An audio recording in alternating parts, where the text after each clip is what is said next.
और इस वक्त की बड़ी खबर, दिल्ली शराब घोटाले में गृह मंत्रालय ने उपराज्यपाल की सिफारिश पर तत्कालीन आबकारी कमिश्नर आरव गोपी कृष्णा और डिप्टी कमिश्नर आनंद तिवारी को सस्पेंड किया है। साथ ही इन अफसरों के खिलाफ अनुशासनात्मक कार्रवाई के लिए हरी झंडी भी मिल गई है और इस पूरे मामले में अब तक कुल 11 अफसर सस्पेंड हो चुके हैं। कल देर शाम गृह मंत्रालय ने आईएएस अफसर और तत्कालीन आबकारी कमिश्नर आरव गोपी कृष्णा को सस्पेंड भी कर दिया और 11 में से 9 ऑफिसर्स को पहले ही सस्पेंड किया जा चुका है। सारे केस फर्जी हैं। मैं एक ईमानदार आदमी हूँ।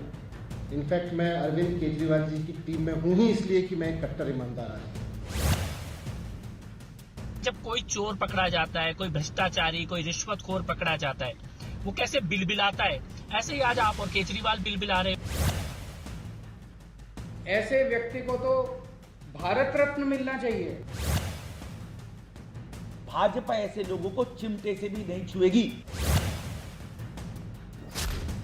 दिल्ली में शराब घोटाले की जांच और पॉलिटिक्स के बीच गृह मंत्रालय ने बड़ा एक्शन ले लिया है। सोमवार देर शाम गृह मंत्रालय ने दिल्ली के एक्साइज कमिश्नर आरवा गोपी कृष्णा और डिप्टी कमिश्नर आनंद तिवारी को सस्पेंड कर दिया। दिल्ली सरकार के दोनों अफसरों पर हुई ये कार्रवाई सीएम अरविंद केजरीवाल के लिए बड़ा झटका है। दिल्ली के उपराज्यपाल वीके सक्सेना ने आबकारी पॉलिसी बनाने वाले 11 अफसरों के निलंबन और उनके खिलाफ कार्रवाई को मंजूरी दी थी। दरअसल आईएएस अधिकारी आरव गोपी कृष्णा पिछले साल आबकारी नीति तैयार करने और लागू होने के दौरान आबकारी कमिश्नर थे। वहीं दानिश अफसर आनंद तिवारी दिल्ली के डिप्टी सीएम मनीष सिसोदिया के अंडर में डिप्टी कमिश्नर के तौर पर तैनात थे। गोपी कृष्णा और आनंद तिवारी समेत 11 अफसरों के खिलाफ गंभीर चूक के लिए सस्पेंड करने और अनुशासनात्मक एक्शन की मंजूरी दी गई थी। नई आबकारी नीति से संबंधित जांच रिपोर्ट में 11 अफसरों का नाम सामने आया था। 11 में से 9 अफसरों को उपराज्यपाल ने पहले ही सस्पेंड कर दिया था। साथ ही 2 अधिकारियों के निलंबन की सिफारिश गृह मंत्रालय से की थी, क्योंकि इनको सस्पेंड करने का अधिकार गृह मंत्रालय के पास ही है। पिछले शुक्रवार को सीबीआई ने इन अफसरों के घर पर छापा भी मारा था। दिल्ली में शराब घोटाले को लेकर मनीष सिसोदिया पर जितना शिकंजा कसता जा रहा है, आम आदमी पार्टी उसे उतना ही पॉलिटिकल बनाने पर तुल गई है। गुजरात दौरे पर मनीष सिसोदिया ने इस केस में एक नया ट्विस्ट दिया। सिसोदिया ने कहा कि बीजेपी ने आम आदमी पार्टी को तोड़ने के बदले उन्हें चीफ मिनिस्टर बनने का ऑफर दिया। सिसोदिया ने जाति का कार्ड खेला। जवाब बीजेपी के पास भी था। मुझे आश्चर्य हुआ जब कुछ मेरे पास में मैसेज आए, कोई मैसेज लिख के आए कि भाई आपको 2 ऑफर हैं। एक तो ये कि आपके सीबीआई, ईडी जितने भी आपके खिलाफ मुकदमे दर्ज किए जा रहे हैं, बड़े बड़े केस बनाए जा रहे हैं सो कॉल्ड, इन सबको वापस ले लेंगे। आप अलग हो जाइए और पार्टी तोड़ लीजिए, हम आपको मुख्यमंत्री बना देंगे।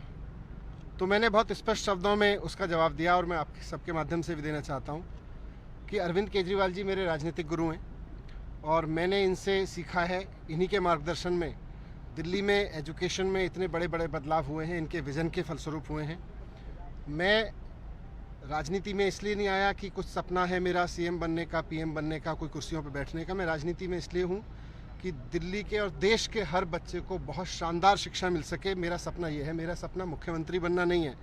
तो बीजेपी वालों को मेरा करारा जवाब है, इस पर खुला जवाब है। भाजपा आपको शामिल कराना चाहती है और आपके केस खत्म कर देंगे, तो मीडिया में और पॉलिटिकल सर्कल में सबको पता है कि आपने इस केस को खत्म कराने के लिए और बीजेपी को ज्वाइन करने के लिए कितने पापड़ बेले हैं, किस किस को आपने कोशिश की है अप्रोच करने की, मिलने की।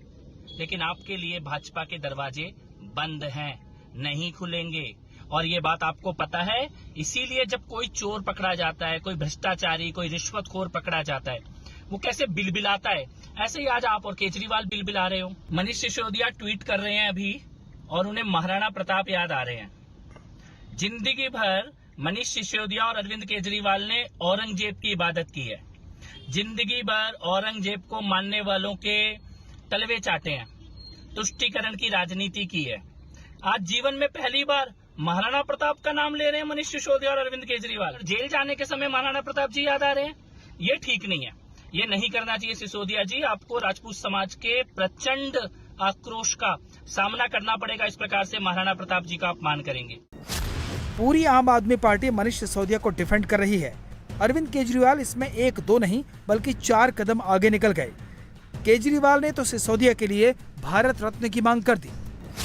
जिस व्यक्ति को पूरे देश की शिक्षा व्यवस्था सौंप देनी चाहिए, जिस व्यक्ति ने 5 साल के अंदर करिश्मा करके दिखा दिया, मौजूदा रवायती पार्टियां 70 साल में जो काम नहीं कर पाई और जिस व्यक्ति ने वो काम करके दिखा दिया कि सरकारी स्कूलों को शानदार बना दिया, इस देश के गरीब बच्चों को भविष्य दे दिया, उस व्यक्ति पे सीबीआई की रेड कराते हो तुम लोग? शर्म नहीं आती तुम लोगों को? और फिर ये अनर्गल बातें कर रहे हो। ऐसे व्यक्ति को तो भारत रत्न मिलना चाहिए। पूरे शिक्षा व्यवस्था प्रधानमंत्री जी को बुलाना चाहिए, उनको कहना चाहिए भाई जो भी पार्टी हो, पार्टीबाजी करने थोड़ी, देश का विकास करना है। मनीष जी बैठिए, हमें बताइए कैसे शिक्षा व्यवस्था ठीक करें। उनको अब 3-4 दिन में इनको गिरफ्तार कर लेंगे। गिरफ्तार, 1 मिनट, गिरफ्तार करने का क्या नतीजा होगा? 3 महीने 4 महीने तक शिक्षा व्यवस्था सफर करेगी। किसके फायदे में है ये?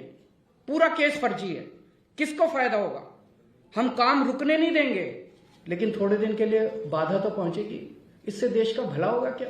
जिनकी नीयत खोटी है, सोच छोटी है, उनको कोई क्या तोड़ेगा? आपका अहंकार तो दिल्ली की जनता तोड़ रही है। ये सब अनर्गल बातें करना बंद करिए। और आपको अगर इस बात का अहंकार है कि आप भ्रष्टाचार करके जनता का जो रुपया है उसे लूट कर उत्तर भी नहीं देंगे, बहुत जिम्मेदारी से हम कहते हैं आपका अहंकार और गुरूर भी टूटेगा और यह सुनिश्चित किया जाएगा कि जनता का जो एक-एक रुपया है उसकी वसूली हो। आम आदमी पार्टी अब तक इन आरोपों के तीर को कट्टर ईमानदारी की ढाल से रोक रही थी। अब सिसोदिया ने जाति का कार्ड भी खेला। पहले सिसोदिया ने ट्वीट किया, फिर पार्टी के प्रवक्ताओं ने वही लाइन दोहरा दी। उनको एक मैसेज आया है भारतीय जनता पार्टी से। भारतीय जनता पार्टी ने कहा है आप भाजपा में आ जाइए, आपके सारे केस हम सुलट लेंगे। सोचिए भारतीय जनता पार्टी आज किस हद तक गिर चुकी है। और मनीष सिसोदिया जी ने क्या कहा? मुझे लगता है जिन लोगों ने मनीष सिसोदिया के नाम का मजाक उड़ाया, उनके नाम के साथ जुड़े हुए सिसोदिया शब्द का मजाक उड़ाया, उनको भी ये बहुत बड़ा करारा जवाब है। मनीष जी ने बोला जो सिसोदिया लिखा हुआ है ना, ये महाराणा प्रताप के वंश से आया है शब्द। हम वो सिसोदिया हैं जो अपनी गर्दन दे सकते हैं मगर गद्दारी नहीं कर सकते। आप जैसे करप्ट आदमी, बेईमान आदमी, गरीब को लूटने वाला आदमी, शराब की नीति के ऊपर पैसे बनाने वाले आदमी, ऐसे घटिया आदमी की ना कभी बीजेपी को जरूरत थी, ना है, ना रहेगी। हम भारतीय जनता पार्टी के छोटे से छोटा कार्यकर्ता भी तुम्हारे जैसे लुटेरे आदमी का पार्टी में आना तो दूर की बात है, तुम्हारे से 1 किलोमीटर पास से निकलना भी कोई पसंद नहीं करेगा। हाँ, बहुत जल्दी बीजेपी में तो तुम आ नहीं सकते, लेकिन जेल में जरूर जाओगे। जो घोटाले किए हैं उसके पैसे का एक का हिसाब देना होगा। जितनी मर्जी नौटंकी करो। अब एजुकेशन और हेल्थ को छोड़कर बीजेपी का नाम लेना शुरू कर दिया। और भी बड़ी सारी बातें आपको याद आएंगी। दिल्ली शराब घोटाले में अब तक 11 अफसर सस्पेंड हो चुके हैं। सिसोदिया समेत 15 लोगों के खिलाफ FIR दर्ज है। अब इस केस में जल्द ही ED की एंट्री भी हो सकती है। इंडिया टीवी हर वक्त हर जगह डाउनलोड करने के लिए सर्च करें India TV news Google play store या ऐप स्टोर पर।